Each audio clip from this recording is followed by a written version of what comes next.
জয় গুরু।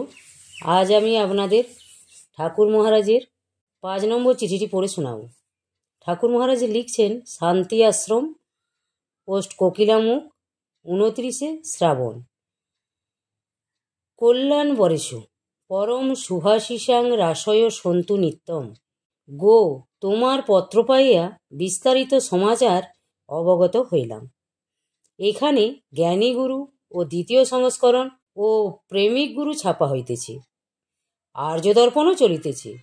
সুতরাং প্রত্যহ আমার প্রুফশিট সংশোধন প্রভৃতি কার্য দেখিতে হয়। এমত অবস্থায় কোথাও যাইতে না হইলে কার্যগুলি পূজার পূর্বেই শেষ হইবে। আমি 20-25 দিনের মতো কার্য বন্ধ রাখিয়া বগুড়া যাইবার ব্যবস্থা করিয়াছিলাম। ইচ্ছাময়ীর ইচ্ছা পূর্ণ হোক। বৎস, অর্থাভাবের জন্য দুঃখ প্রকাশ করিয়াছ, কিন্তু কত লোকের তো অর্থ আছে, কই কেহ তো সদ্ব্যয় করে না। তোমারও অর্থ থাকিলে মনোবৃত্তি এরূপ থাকিত না, সংসার মোহে ডুবিয়া যাইতে। ধন থাকিলে মন হয় না।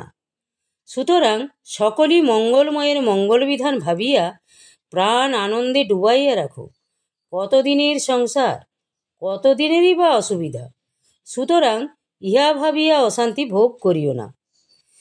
তোমরা যদি সুখী হও, আমি আশ্রমের খরচে বগুড়া আসিতে পারি, কিন্তু প্রয়োজন কি? সুবিধা ও সুযোগ মতো তোমরা আশ্রমে আসিবা। বোধানন্দ ও চিদানন্দ গ্রাহক সংগ্রহ ভিক্ষার্থ রওনা হইল।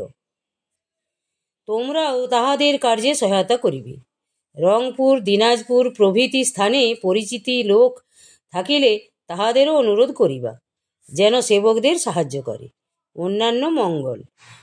বাবু ও সুকে আশীর্বাদ জানাইবা, তুমিও জানিবে।